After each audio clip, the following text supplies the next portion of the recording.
What up, what up? Welcome back to the Sneaker History Podcast. My name's Nick Engvall. Pretty stoked today because I get to catch up with one of my good friends, Blake Buettner, who actually worked with me at StockX for a number of years, and he is the managing editor of Worn & Wound. So this is going to be a little bit different of a podcast because it's not going to be super focused on sneakers, but there's so much crossover in these two hobbies that we share, and us being friends have talked about this for a long time. I was actually a guest on their podcast, so if you haven't checked that out, go check that out. We'll leave a link in the description for it. But Blake, welcome to the Sneaker History Podcast. How you doing, man? Nick, excellent. It's always awesome to chat with you. I love it getting your insights on sneakers. You've pulled me into this hobby a little bit, well, I guess we can talk more about it, but I've had to kind of like hold it at arm's length a little bit because, you know, it's a slippery slope how that goes. But no, it's a pleasure to be here, man. I appreciate you having me. Thanks for making the time to come on, man. And yeah, slippery slope. That's actually, you know, that's literally the kind of the mentality that I have with watches too, because, my brother's a little into watches and I've got a couple of uncles that are into watches. And like, I just feel like it's not even a slope, man. It's just literally a cliff. Like I'm just diving in, like I'm, vacationing in Hawaii and straight in. So yeah. I'm trying not to do that, but I think there's just, we've talked about it at length many times, and there's just so much crossover between sneakers and watches and just the, and for us specifically cars like that, just kind of these worlds that overlap so much, but yet we're so secluded in so many ways that, I figured that like talking to you would give some of the people that listen to this podcast a little bit more insight and kind of understanding if they do have an interest in getting involved or, if people are already involved, they'll be just happy to hear from you on this side of the world anyway. So, yeah. I guess like first give, maybe a short background on who you are and then, what Worn & Wound is, and we'll take it from there. Yeah, absolutely. So I'm the managing editor, as you mentioned, here at Worn & Wound. I've been in and around and covering the watch world and industry for maybe about 12 years now. I was with Hodinkee very early on, and I was a member of that team for about 5 or 6 years. And then made the move to Detroit for StockX, where I met you, which was great, which was just a really incredible experience, as you know, and kind of pulled me into that whole different world. So I helped build the luxury vertical out there, with some excellent team members, obviously. So I was there for about 3 years, and then made the move, out here to New York, which has been fantastic, to work with Worn & Wound. I've known these guys for a long time. I'm sure it's the same in the sneaker world. Like once you get to a certain level, it's a pretty small world, right? Like, so, it's all the same. It's familiar faces that you get to see. So I've known these guys at Worn & Wound for a long time. And I like their approach. They take a very, I know this is like an overused word, but like authentic approach to the hobby. And what I mean by that is, they're not focused on like, the superficial parts of the hobby, right? They take a very like realistic, like almost, approachable, like route to this hobby. It's not supposed to be like just a rich white guy thing and like you're showing off wealth, and that's not how we experience the hobby. That's not how we enjoy the hobby. That's not how we write about the hobby. That's why you don't really see like celebrity watch spotting posts on our websites or like whatever the watches are performing at auction, just because that can be cool, but it's not like how we enjoy the hobby, and it doesn't like heighten it. Like people with money having this stuff doesn't heighten our enjoyment of the hobby. And I'm sure you experience the same thing there, but that's kind of what makes this Worn & Wound a little bit different. And I think puts us in like a pretty unique position now, especially these days, because the hobby, like sneakers, it's changed a lot as it's grown, and I think there's a lot of like hype, FOMO culture that's kind of entered into it. So it's gotten a lot of people into the hobby that way, but if you want to like stick around, I think there's a lot more underneath that you really have to understand and appreciate.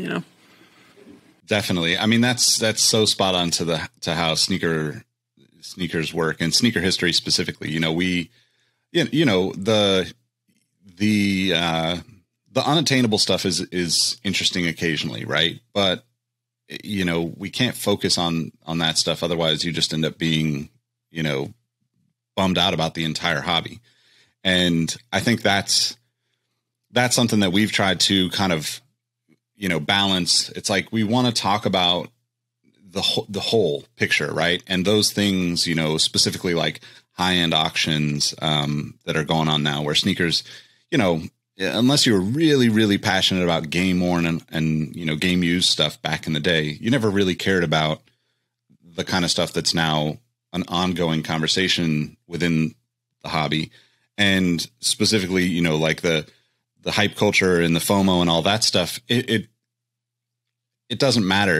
We have a community of, 150 or so people. And, it's nice if somebody gets something like that and, they want it, and people look out for each other within the community, but it's definitely not something that drives most of the conversation or most of the enjoyable conversation for us in the community, because it's not something that most of us will ever be able to relate to. I love seeing that stuff. I love seeing, some of the craziness and the just, unattainable stuff as like this, like, it's kind of like the car world. It's like, of course I want to go see a Gunther Works or a Singer or something. But the reality is, like, my budget is going to keep me in like the, 924s or the 944 Porsches. It's going to be like a very basic entry level Porsche for me. So it's cool to hear you say that. And I think that'll be a good kind of starting point for our conversation. But you guys do, the what's on your wrist today. We do something called Rockin' and Coppin'. So what is something that you've been wearing lately, or maybe your latest pickup on the sneaker side of things? Yeah. So I actually, right now I'm wearing Asics Gelite 3s. This is the Ronnie Feig ones. I forget the name. It was like the colorways where he did all the kind of like kind of grayish, purplish, right? Colorways. So I'm a huge Gelite 3 fan. They're very comfortable. They seem to like go with everything, or at least I'm not the fanciest guy in the world, as you can see, and they go with my style like pretty well. And then on my wrist is a Rolex Explorer, reference 124 270. This is the new Explorer 1 in the 36 millimeter case. We're doing some content around it, so I've been wearing it around. I don't always like just wear Rolexes around or that kind of thing. It's, I don't want to give you the wrong impression or anything. But this is just a watch that we've got in for like review and that we're doing some content around. Nice. But as far as Rolexes go, it's a good one to have. I mean, the MSRP is like $6,500, very expensive, but it's kind of like on the entry level, there. And I've got my Milwaukee hat on and my spotted cow here. You may have heard of the Milwaukee Bucks that just won the national. So I'm still kind of geeking out. I'm from Madison, as you know, Wisconsin. Yep. So I'm still in that headspace out here. Nice, man. Congrats. It's such a, it's such an incredible feeling as a sports fan when your team actually wins, man. Being a Giants fan, I'm wearing a Giants affiliate team from back in the day, but like not wearing a Giants hat today, but I've probably told this before on the podcast, but like my grandparents went to at least one game a year in San Francisco from 1958 when the team came to town up until about 2008 or 9 when they just couldn't physically get there and go. And, the Giants ended up winning in 2010 and 12 and 14, had like a crazy run. And 2010, first time I saw my grandpa cry, like that, that is sports for me, right? It's just, it's so much more. And it was so cool to see, nothing against the Suns and those guys. There's definitely a lot of people, my uncle lives in Phoenix, has been a Suns fan since he moved down there decades ago. But, it's cool to see that. And I think we just had a guest on, to talk about her book about Giannis and, his journey. And it's just fascinating how, those types of stories kind of can create like moments within our hobby that like completely annihilate whatever hype and FOMO is, right? Because if you're passionate or you're a fan of that, or if you enjoyed the finals, you might pick up a Giannis shoe that, to remember that moment for yourself. Yeah. And so I was wondering if is there anything like that in the watch world that, has a similar kind of, cultural like moment type of thing that impacts, people's interest in particular brands or watches? I mean, there is like kind of a culture at large, I suppose, but it's probably less like focused on a certain event. Like I know the basketball culture seems to be like pretty entwined with sneaker culture, which is really cool. Like the watch stuff kind of bridges into like movie culture a little bit, and then like the automotive world as well, which I know that there's been kind of a lot of crossover with like you and me, and I'm sure you know a lot of car guys that are also like big into watches. It's just something I think there's like a collector gene. There's like a gene that we have, I think, that you just are like prone to getting into this kind of stuff. And if you're the kind of person that's going to take the time to understand like a mechanical watch and appreciate that, then you probably, there's other things about the automotive world and the mechanics of that you're like really going to appreciate as well. Which yeah. And you spot these people, right? Like a guy has a new, 992 turbo, and it's like, great, that's really cool, and you've got the money to buy it. You don't know if he's like a car guy, but if you see like a 928 rolling around in great condition, that person's probably a car guy, and you're gonna want to go and like make the time to talk to him. So I mean, in the watch world, it's the same. If you saw me wearing this, you'd probably like pass me right by. I'd be like, oh, it's just some nerd with a Rolex doing some money, but a lot of the watches that we have and wear about and talk about, like if you see them, and they might not be $10,000 watches, they might be $500 watches or whatever, but they're not just a watch that you go pick up for, to pick up a watch. Like if you have it, and that person is probably into it on another level, and enjoys it like on another level. And to me, like there's a lot of fun in this hobby to be had in that price range, right? Like it takes it out of this realm of like the precious. Right. Yeah. And it puts it in this like, hey, you're using this every single day and you can enjoy it every single day. And more importantly, you're creating memories in it every single day. And I don't know if you think about shoes this way or not, but I used to be in the vintage watches a lot more. And recently I've kind of gotten into like more modern stuff that maybe doesn't have the character as like some of the vintage stuff, but I find myself like, I don't have to be precious with it. So I wear it more often. So whenever like I go through something like the Bucks won the finals, right? And I'm like on the couch because it's super here in the East Coast. It's like super late by the time the game ends. And, when I see, they're going to win, I go and like, I wake up my son and it's like midnight and he's groggy and we watch the end of the game together, like on my phone streaming, and I happen to be wearing, some old Seiko or whatever that I had on. Like that's a memory that I have in that watch now, right? Yeah. And you don't think about those things. You don't plan on those things happening, but they just happen. So I don't know. I like that. I like using this stuff, and I don't like treating it as, this is like a precious thing that has to go in the lockbox, and I have to like track it like an investment and all that kind of stuff, Yeah, totally. I mean, it's the same thing for me with sneakers. All the memories that I have of, meeting people or, going to events and not even sneaker related events necessarily. I mean, there are some of those where it's like, hey, I remember I met, my friend Dalton, who's in our sneaker history community and helps with the community. And I was wearing LeBron 7s when I met him because I was in Cleveland for a sneaker con event, or Columbus, Ohio for a sneaker con event. But like for me, I mean, like I remember going to the races with my brother in, the late 90s, early 2000s when American Le Mans was like kind of just starting out and, wearing a pair of Jordan True Blue 3s and like getting them all muddy and beating them up from that event.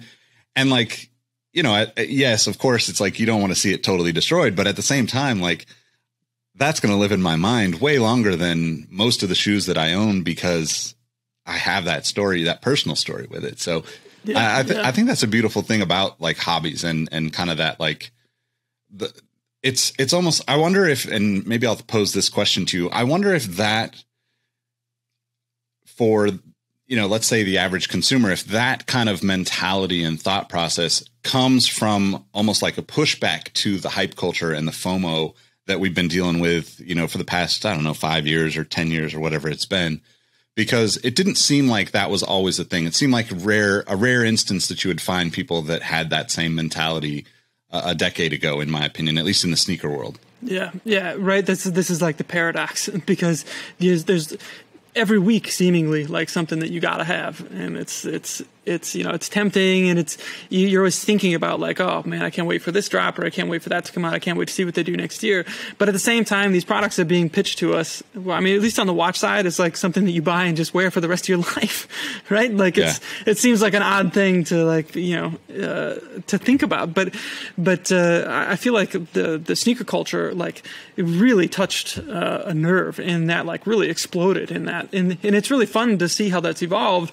But it's come into like the watch world now, where watch brands are like on these more frequent like release schedules and updating with different dial colors, and it's almost like, you know, they're trying to keep up, which seems ridiculous, right? Because the sneakers, you know, some of them kind of fall in the realm of like impulse purchase type buys, you know, where some of these watch brands are you know, they're selling, you know, $5,000, $6,000, $7,000, $10,000 watches, right? Like, you're not going to be like paying attention for like whatever the next big one is like the next week. Like, it's something that you maybe save up for, and it's like a big purchase. And then, you know, you're asked to like, hey, this is something that I'm going to experience and have for the rest of my life. Being collectors, we operate a little differently though, right? Like, I see behind you, you've got more than a couple pairs of shoes, right? I've got watch boxes over here filled with all kinds of watches, but that's just like, that's our livelihood, and that's how we enjoy the hobby.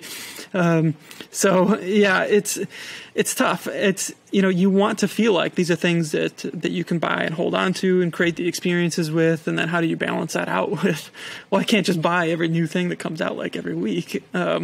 So it's tough. Like, I haven't like figured out like the good balance of that. It's not like I'm buying watches every week or anything like that. And I'm sure you aren't buying sneakers every week.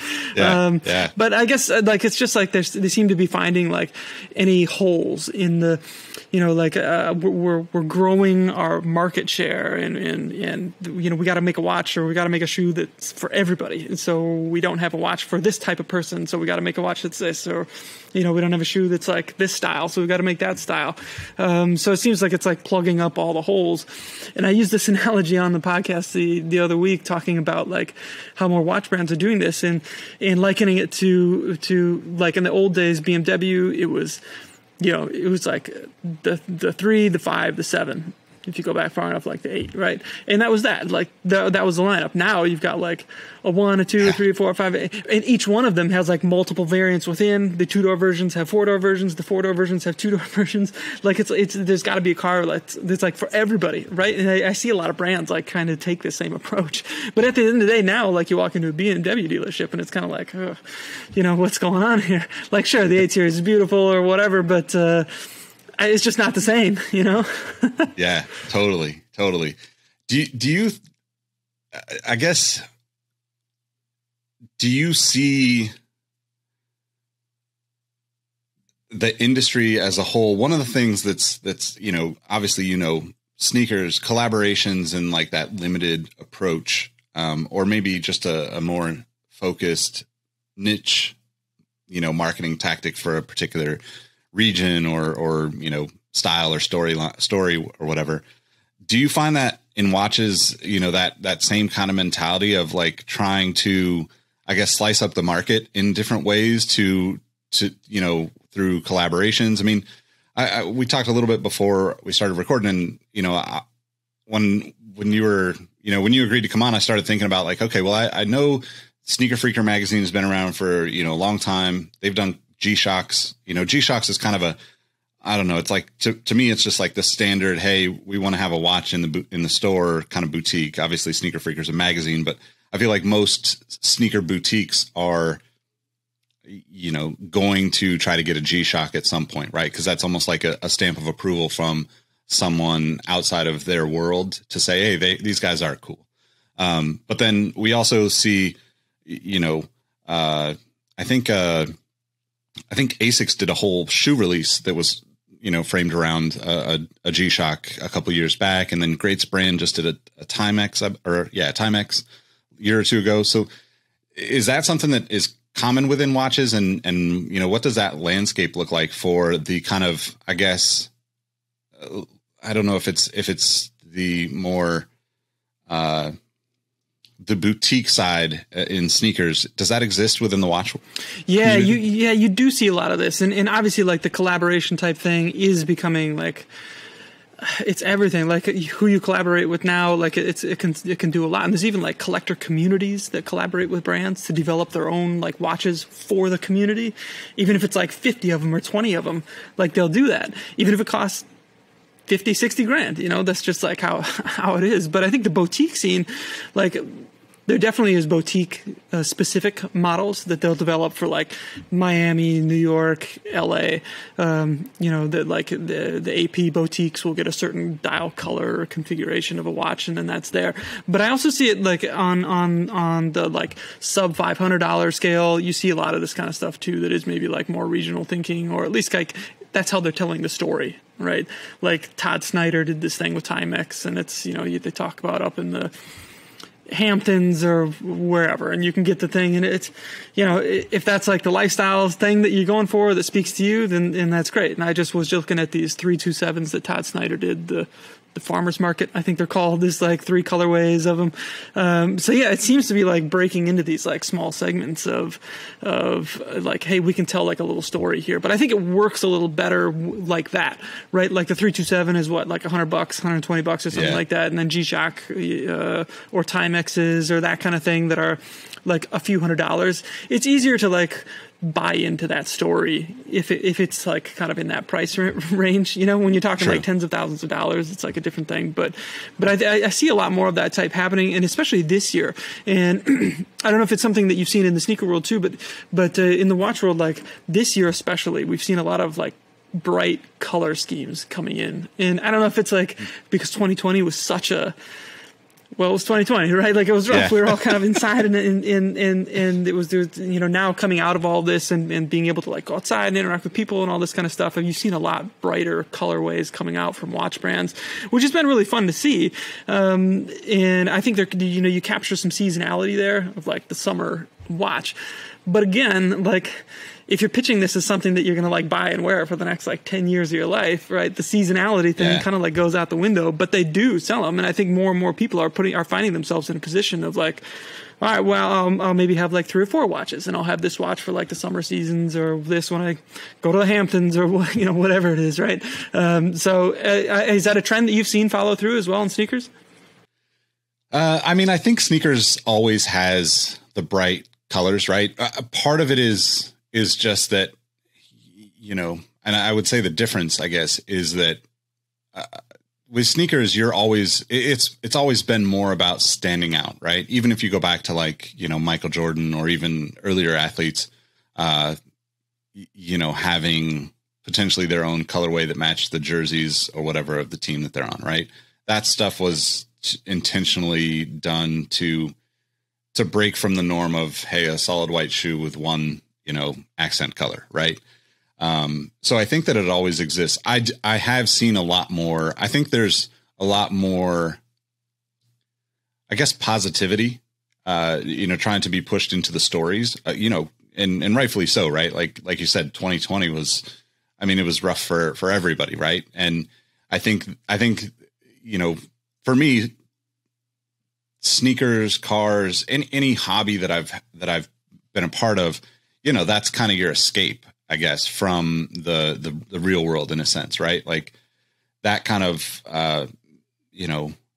mentality or positioning for the stories is ultimately going to lead to brighter colors and, I think more interesting stories too, because people are like, the Hamptons might be a little uppity for this reference, but like that is, an aspirational, hey, let's get out of here and go enjoy ourselves. And, I think we're also all kind of looking at like, how do we escape so much of this, right? It's been such a rough, year and a half of not being able to go out and do things freely, but also still, a majority of the country still, backed in next door to their neighbor. And, every time you see other human beings, you're thinking, okay, is this safe? And so like, I think that it exists. I think that there's kind of levels to it with sneakers just because it's been going on maybe longer than the watch world. But I also think that like, that's how we're going to see a lot more of that in the future. I can only imagine that like, just because I just saw something on Twitter about it, but like, concerts, right? Like I haven't been to a concert, since 2019. Like I'm a big like music person, so I would go to concerts regularly.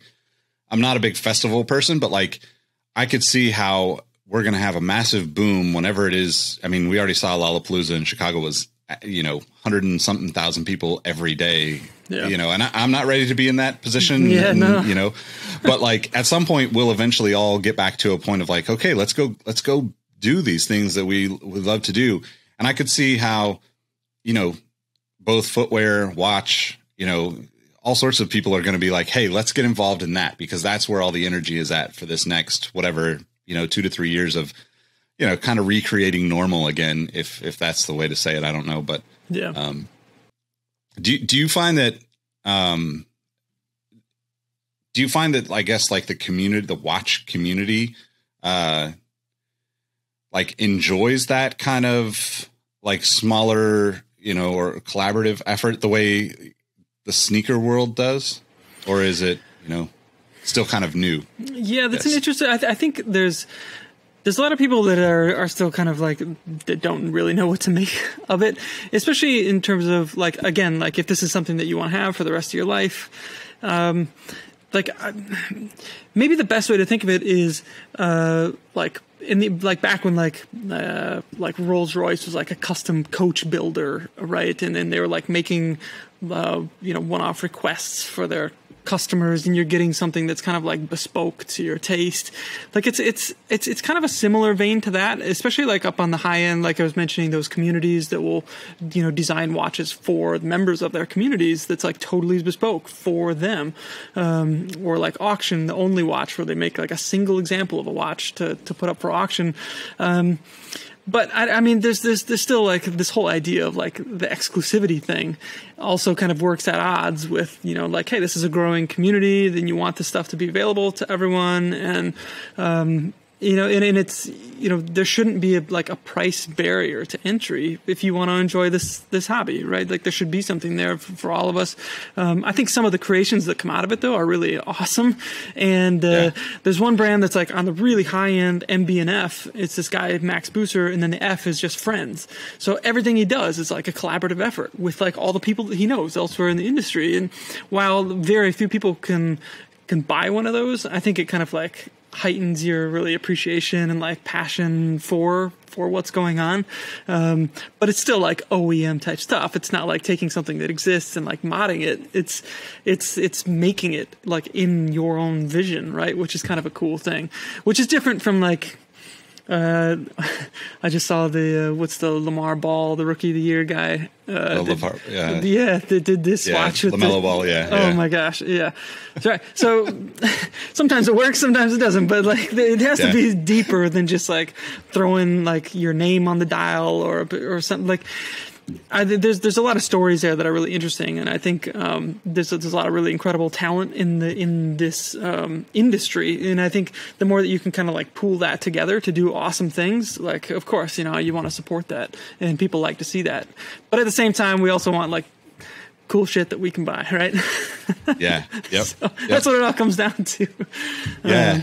So that kind of makes me think like, talking about like kind of the more, like the, let's say the groups they're going and having the bespoke stuff made, that happens obviously in sneakers too. It's pretty interesting to kind of watch how that's evolved, because we've also seen, in the last, I'd say 18 months, the artists that recreate a Jordan 1 with their own logo on the side instead of a swoosh, right? Or a dunk or whatever. And they basically are that same thing as what you're referring to in the watch world, right? They're like, hey, we've, like I'm going to sell to my fan base. I've created enough energy around myself and what I do to be able to produce these things. Now, in the last couple of months, we've had Nike, one patent that, actually have a patent on the Jordan 1 for the first time, in interesting decades or whatever. Yeah. But now they're even suing some of these people that are customizers, artists, whatever. We're kind of at that point where like there's so much money in it that I think Nike has to protect their brand. That to me, that sucks because now you're going after the artists and the little communities that have created the pockets in this world that, those types of things are not necessarily for me, but I do think that they bring interest into the hobby. And I always think that that's a good thing. Yeah. Do you, I guess, like, do you see that, the name that comes to mind is Bamford, because I know they've done, collaborations with a bunch of the streetwear brands that I admire. So how does the watch community view that kind of gray area? Is, I guess, might be a too tough of a term for it, because sometimes it's not gray, but it really is kind of a divisive area in most hobbies. Yeah, it really is. And Bamford, I think, is an interesting example because, it's certainly not for everybody, but LVMH snatched him up so now he like does the in-house like customizations for like Zenith and Tag Heuer. Like there's a handful of their brands that write on their e-com sites. You can just like a Nike ID type thing. You can like, I want this color dial, this color hands, this color hour markers, and like really go to town on it if you want. I don't know how the brands like. To be honest, like this kind of surprised me because you could create a version of the watch potentially, which is like kind of ugly, like if we're being honest, and it's still got like that brand name on it. And I'm sure that Nike does, like you could make an ugly Air Max 1 or whatever in the Nike ID and it still like says Nike on it and they still have to make it and ship it out to you. But maybe they don't want people saying like, oh, Nike makes that kind of stuff. And it's like, it's out there. And yeah, like the Bamford stuff, like it's not exactly for me either, but some people really like to have that level of customization, and especially like in some of their high-end watches. And more power to them if that's how they enjoy the hobby. I'm not here to judge them. But there are some like trouble. Like there's this brand, Artisans de Genève. They'll take Rolexes. Like if you buy a Rolex, you can send it into them and like commission some like customization type thing.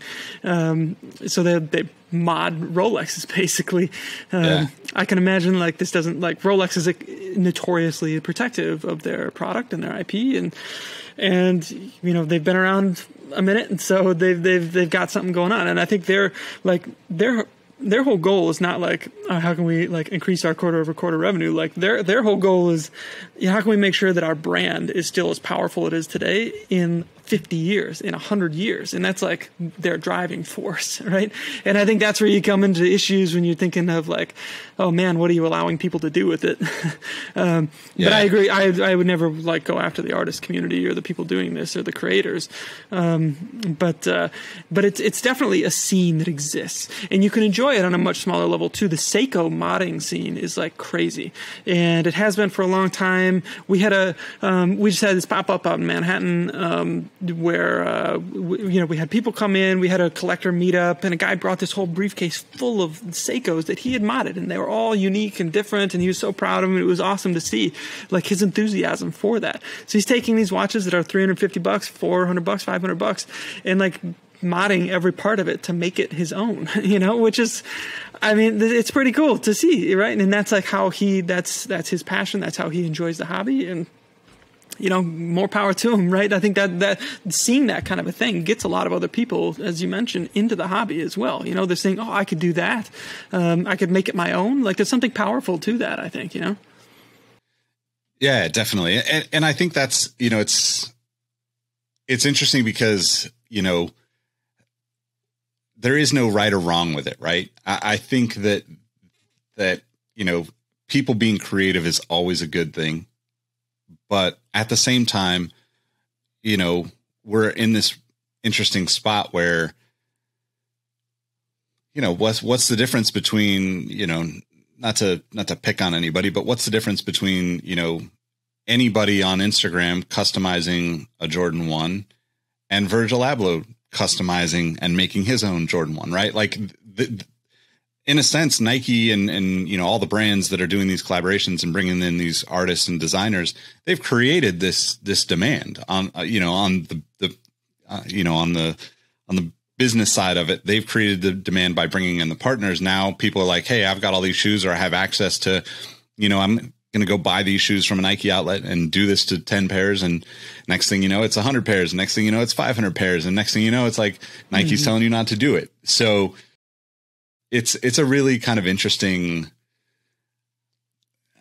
time for it, I guess, and, to me, I guess like, I just like being an observer of it all. Right. Yeah. Like that's what I love about the hobby is like the intricacies of it. And, I'm sure that it exists like this in watches, but like, I'm a big Allen Iverson fan. I've collected, a lot of Allen Iverson shoes over the years, but like there are people that have much deeper and more nuanced Iverson collections than I have. I worked for Soul Collector for years. So I have a massive collection of Soul Collector shoes when we were doing collaborations. That was kind of, I would say, kind of where you guys are at, right? Like, Worn and Wound is kind of like the Soul Collector or what the Soul Collector used to be of the sneaker community, right? Where it's like, hey, these are just people that really appreciate the normal aspect of what this is. It's not super high. It's not super low. It's just like everybody's kind of accepted. We're all kind of weird for being this crazy about this particular product, but that's what makes it cool, right? Yeah.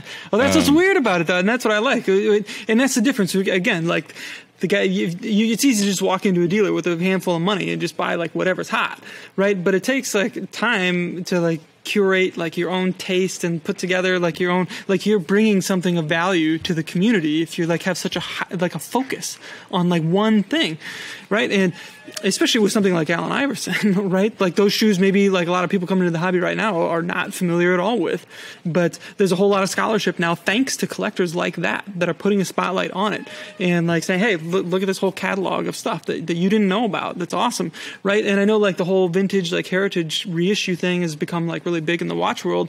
And, I don't know if you see the same kind of trends in the sneaker world, but I always enjoy seeing like when you post, the pictures of like Sean Kemp or Larry Johnson or Harold Miner or Charles Barkley or whatever, and like whatever shoes they're wearing in your sneaker history account. I'm always like, wow, I don't even remember. Like I remember watching that stuff as a kid and having all those guys' cards and that kind of stuff, but the sneaker stuff didn't even cross my mind. Like where are all the reissues of those kind of things now, right? Like that seems like ripe territory in my mind. Yeah. Yeah, definitely. And I think that's an interesting, kind of part to it too, is like, there's this, and maybe it would actually work better in watches in a sense, but like, there's this massive audience of people that have those memories that you can kind of tap into and say, hey, remember this. And then it's like, if you remember that and really like it, buy this pair of shoes, like that's a legitimate reason why I've bought tons of shoes, right? It's like, oh my God, I forgot that, Tony Hawk wore these or, like you said, Harold Miner wore these. Like that's, and being in it for so long now, like it's rare that I am like, I have like one of those moments that triggers a memory that I didn't remember because I've studied it for so long. Yeah. And now it's kind of like, okay, well, I would love to have, all these shoes that I have. Right. But I love sharing the stories more than I love the actual physical shoe, right? I have to be able to share that experience with somebody in order for it to really be important, and sometimes that's just me and my brothers, or sometimes it's just me and the sneaker history community. Sometimes it's, you and like people in the car world and completely different worlds. And, it's always like it's always for me, like the conversation starter is what I'm always looking for. Right.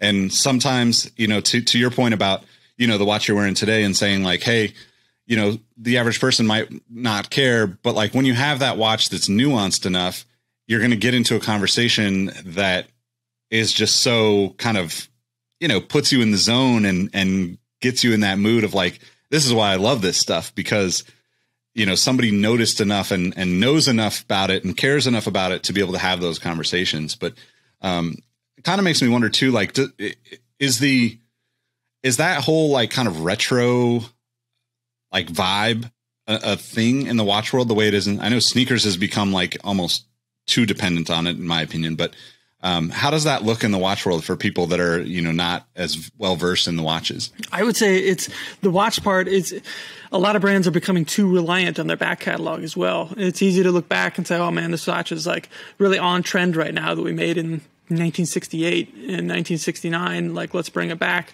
in modern size, put a modern movement in it, and put a few new colorways on it and stuff like that. A lot of brands are like really relying on that kind of stuff right now, and they've done really well for them. And some of them are really cool, right? Because it's on trend. Like it's just, it is what it is. But at this point now, it's like, where's, I want to see like the originality. I want to see something. How are we pushing forward? Like what's coming next? And we can't always be kind of looking at, well, what's the next trend that's going to come up?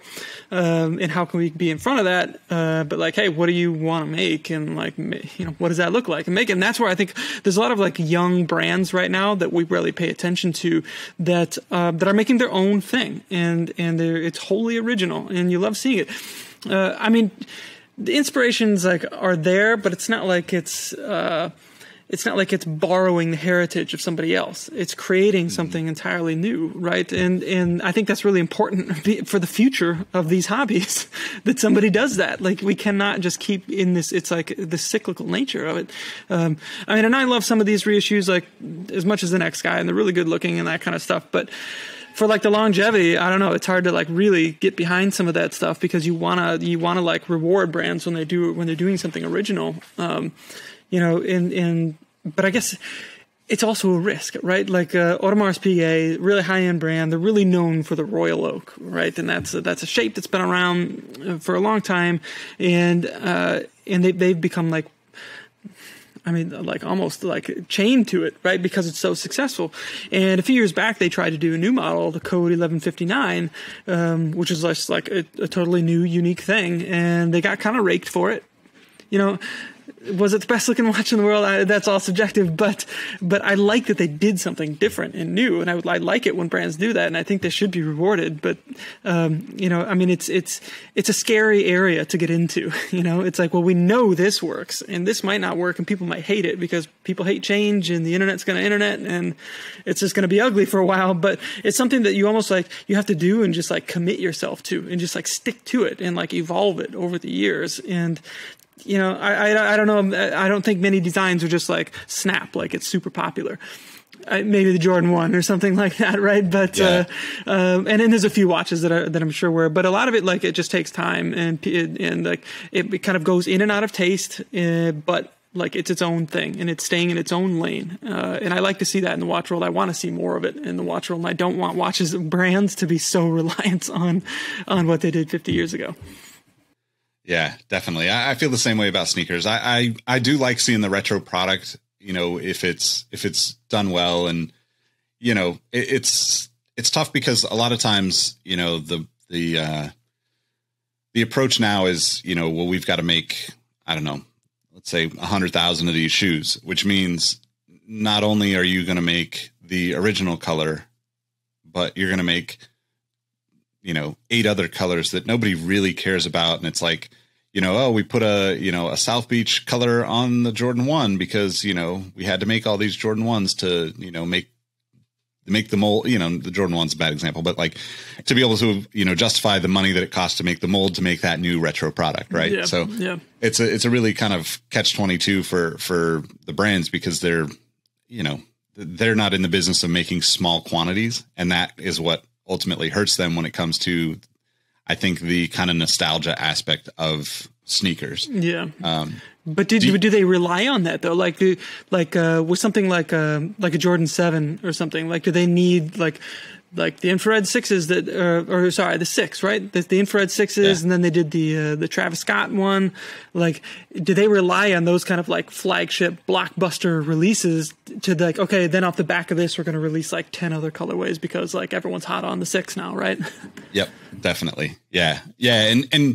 And they do the same thing, right? It's like, if you were to release a Travis Scott Jordan 1 that's just a traditional Jordan 1 or traditional Jordan 6, I would argue that you're probably going to sell more of that without the kind of new twist that he adds to it. Sometimes it's cool, sometimes it's well done, but like we see a lot of attempts at that aren't successful from a lot of collaborators too. But one thing that I kind of wonder about, because it's always been kind of I guess like a very nuanced group of people within the sneaker world. How does the kind of the restoration aspect of watches fit into that, that brand approach with, old catalog product or retro, product, I guess in the sneaker world is what we would call it. But how does that play into the bigger picture? And because I as somebody who's not big into watches, that would be my approach, just because I look at watches the way I look at cars. It's much different than sneakers to me. It's like, oh, this is something that has this like incredible story or, I guess like generational value that I want to be able to kind of keep that and, bring that and pass it along to the next generation or tell that story to the next generation. So how does that work in the watch world? This is everything. I would like, I can't stress the importance of thinking like this when you're just coming into a hobby. And I know it's easy to like get seduced by whatever like sexy new thing is out there, but like you really should be thinking about this from the long term. And even like small brands now are starting to think like this too, in terms of like, all right, we're going to make a run of like 300 of these, but we're going to make a run of, 900 of like these little parts that are sensitive to wear, so that this person's kid or whatever will have like there'll be parts there. Otherwise, a watchmaker has to like literally make a new part by hand. But yeah, I mean, this is a big thing right now. And I think that if you're buying something with the expectation to keep it and pass it on, then you should be able to rely on the brand itself to provide support for you to do that, right? Because that's kind of how they're marketing it to you, right? The Patek, you never really own a Patek. You merely look after it for the next generation, which is super hoity-toity. But I mean, I think there's something there. Like this is something that, if you really think about these products, it's like cost per wear. Like over the course of like years. I don't know if you think about it with sneakers, but like, hey, if I'm going to buy these sneakers for $1,000 and I'm going to have them for 10 years and I'm going to wear them, a few hundred times or whatever, and you break the cost out over that span, it's like, oh, okay, it's not so bad. Like with a watch, it's like, yeah, I'm going to spend 10 grand on this and I'm going to have it for 50 years. I'm going to wear it every day for like 15 of those. And, I think that's a different thing, right? And people should be aware that this stuff breaks down, just like sneakers, but it's something that, you should be mindful of that. And just like a car, like if you take care of it, it's going to last a really long time. And there's great like servicers and watchmakers that, like I said, if they need to, they can make custom parts for it. But I mean, I had a watch from a small brand that I got a long time ago, and I just sent it in because I was having some issues, and he's like, I can't fix it because they don't make this part for it anymore. And it was like this part that was specially made for the watch, and like, that's that. And, that sucks. It's a terrible position to be in. But, like, I think if you're just coming into this hobby, like you should be thinking of it in terms of like the longevity. And I think that helps you put your collection into context, and it helps you think of it in terms of like things that you want to keep, instead of, all right, I'm going to get this, and then I'm hunting for that. And it's like always on to the next thing, instead of like, this just really kind of forces you to focus in and think like, I want to keep this for a long time, and this matters to me to keep it in this kind of a condition. And I'm sure it's even more important with sneakers, which are probably more susceptible to wear and tear than a watch is, right? I mean, do you guys think of it like it's like in like a lifetime term? I saw this story on Instagram or something. This guy was taking old shoes, like original J1s, and like replacing some of the parts with like the sole from like fake ones, but just so that you could wear them, continue wearing them. And I thought like, well, the fake is one thing, but I really like that he's doing that, right? Because he's breathing new life into these.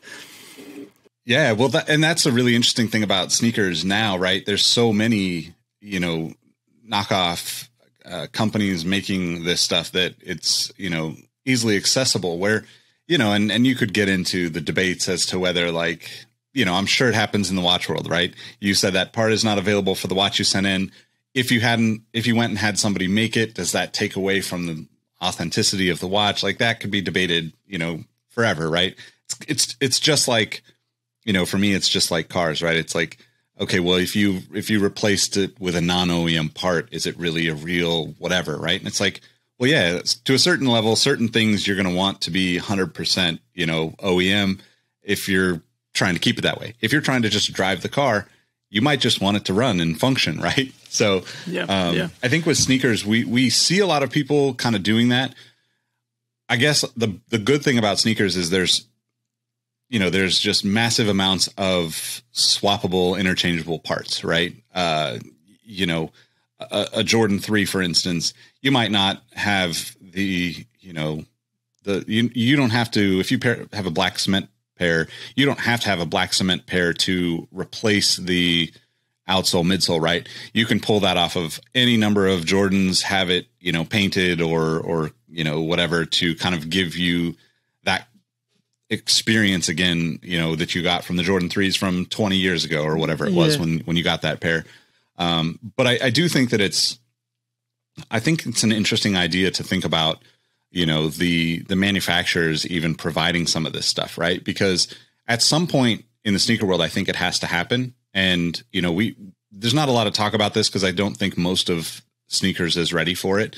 But I do think that there will be a time when you can buy maybe just very nuanced things. But I do think that some of the brands will try that kind of thing to help the community keep the stories going, right? Because that's the challenge. And that's why in a lot of ways we're in this weird spot in sneakers where the Jordan 1 is like kind of the only thing that, and the Dunks, right? Like that everybody knows.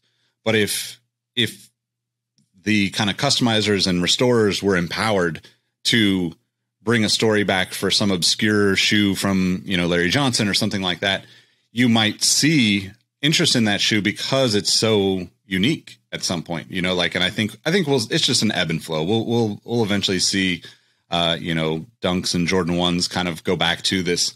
Hey, they're great shoes, but they're always there. So, and I see them everywhere. So I'm going to wear something different and something more unique or more special to me personally than just this one that was, just released last week that I had to throw on first thing. Yeah, boy, I really wish more brands would really take that seriously and think about their products in terms of that type of longevity, especially with shoes. I mean, that would make a big difference. And I would spend a lot more on a pair of shoes if I knew that I could get support for that shoe for the next 20 years. And if the sole wore down 8 times, whatever, I can get them back. And I know that they make the components to make it basically a brand new pair of shoes. I really love that concept.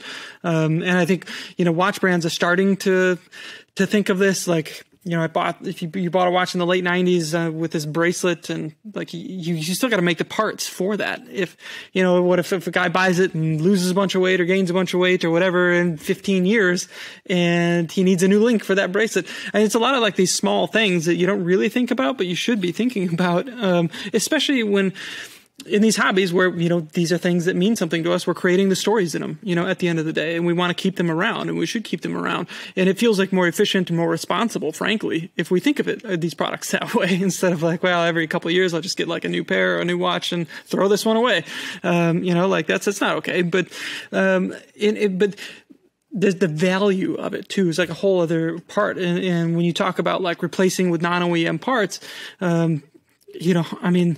I'm sure you've seen what the used car market is doing right now and some of the crazy prices that you're seeing on some cars go on if you follow Bring a Trailer or anything like that. But I'm never, I'm always been surprised by what I see there. And the provenance and the originality of it is everything. That one owner Mark IV Supra that sold the other week for $200,000 or something like that, because it was dead stock. If that had the full rundown of mods or whatever, it's, cuts the price and maybe a quarter of that or something. And with watches, these are things that do go to auction and people do argue over, is that a redial? Is that a dial from a different watch that was brought over to this? Because, your Jordan 3 example, that part could be swappable, if you've got a destroyed part on a super valuable watch, that you can just swap in with that, and then it becomes something else. This is really risky territory in the auction world right now, because these are watches that are starting to sell at auction for $250,000, $500,000, $1 million. This is really valuable stuff. And with the sneakers, is there an auction scene like that, or how seriously is that taken? If you're going to look at the resale market, hey, is this all original? How many times has it been worn? And all that kind of what's the provenance? Is that something that's thought about? We don't have, I guess an industry standard. One of the guys that is a part of our community, he goes by the Sneaker Savant on Instagram and Twitter and all that. He has a grading system, almost baseball card, kind of style, 10 out of 10 being, perfect or whatever. And I think that I don't think he's done restoration type stuff, in terms of grading that stuff. But I think that as the interest for the hobby as a whole grows, the people that have been a part of it for so long are eventually going to be like, hey, I only wear, this handful of rotation, whatever, maybe it's a 2 week or a 3 week, or, who knows, maybe it's more, maybe it's less. But they're eventually going to get to that point where, look, I'm only going to keep certain things because they're very nostalgic. And that's when you end up wanting to have something that might look, might at least aesthetically be restored to a point where you want to see it in the display case behind you, kind of thing, as opposed to, a Jordan 3, for instance. Luckily I've owned most of those shoes throughout the years, with the exception of the originals. And the story is always that the originals were the best quality. And respectfully, I just disagree with that. Not on every shoe, but there are plenty of shoes out there where the original shoe was not as great as we've nostalgically kind of built it up in our minds and the emotion behind it. And I get it. I'm terrible about buying. I still buy old shoes because that's what I really love, the nuance and the stories, and trying to find those interesting, hey, nobody's going to see this again because, a shoe that came out in the 90s that nobody cares about is never going to be re-released. It's never going to be interesting to somebody unless it becomes a story through the community. Right. And then maybe it bubbles up throughout the years and you have something that's interesting. But if the brands are trying to force the story on people, not force, I don't mean that in a disrespectful way, because they do a great job of storytelling in a lot of ways. But, going back to how we started, authenticity from a brand should always come with an asterisk. You should always question if that's the real story of the shoe, of the product, in my opinion. When it is, it's great, right? You see it with, the success of certain models or, certain colorways. But when it's not, it's I don't know, is it really as important as we were told it is, right? Are we just, kind of falling into that FOMO trap that has become the default marketing, tactic for so many companies right now? And, that's a whole, philosophical conversation for another time. But I think that, with sneakers, we'll eventually find some place, some form of grading or some form of collectible, kind of collectible world. We're seeing it with Sotheby's and some of these other auction sites that are, but these shoes are, incredibly unique, right? This is a pair that Michael Jordan wore in the, making of Space Jam, right? That doesn't compare to a pair of Space Jam Jordan 11s that I own or that I wore or something. It's not the same. So, but I do think that, the more people come into the hobby, in my opinion, the better it is. You deal with a lot of ups and downs with that, right? There's a lot of negativity that people see coming into it, but at the same time, the attention brings more opportunity for guys like you and I, people that are super passionate about it, to go out there and, talk about it, be involved in it, and find ways to earn a living. So that's the kind of stuff I still, I still think at the end of the day, even if it's not, the whatever it is that brings the attention might not be the best thing at the time, it still benefits everyone who's a fan and a hobbyist, because, you're going to meet new people, you're going to get more experiences, and you're going to get more opportunities to be a part of it. So, yeah, absolutely. I guess the last thing I want to ask you before we wrap up, what's what would be the advice to somebody, coming from sneakers who, maybe they don't have a watch, or got that first watch handed down from, parents or whatever, or maybe they've been in the G-Shock world for, the last couple of decades. Where do they start, and what are some of the things they look for in kind of getting into watches as a hobby? Yeah. So this is a big world out there. There's a lot of brands. There's a lot of new brands coming up all the time. So I think just hopping in, you got to know that your tastes are going to change, and you're probably going to make a few mistakes. And it happens with every hobby, right? Like you just get into it because you saw something that you liked, and then you realize like, oh, this is just the tip of the iceberg, or your tastes take a left or whatever. Like that's okay. And it's okay to make some of those mistakes, and that's how you're going to learn. That's how you're going to get experiences. And I think the most important thing is to just like create those experiences. Like buy watches, have experiences in them. It's not like you have to spend a ton of money to do this, and just like get a sense of what you like and what you respond to. And one thing that I think people should really think about is like what's comfortable on their wrist, right? Like at the end of the day, like this is something that you should want to wear that feels good on your wrist. So I know that there's a lot of like big watches out there that look really cool and all that kind of stuff, but trust me, they're not fun to wear like all day in, day out. Like don't discount smaller watches. They're really comfortable, and you can find them at really great prices from a lot of brands, and in original form too. Brands like Serica, Serica, brands like Autodromo, brands like Ferrer, they're doing really awesome original stuff that all is $1,000 or so or under, that you could walk into a room full of watch snobs and they'd all tip their cap to you. Like we had this event out in Manhattan that I was telling you about. We had collectors come in with 6-figure plus watches, and people come in with, $500 watches. Like if you're passionate about it, you're passionate about it, and you bring something to the table, and that's great. Like we'll welcome you with open arms. This is like, just jump in and don't be afraid to make mistakes, I guess. And of course, read Worn and Wound. Yeah.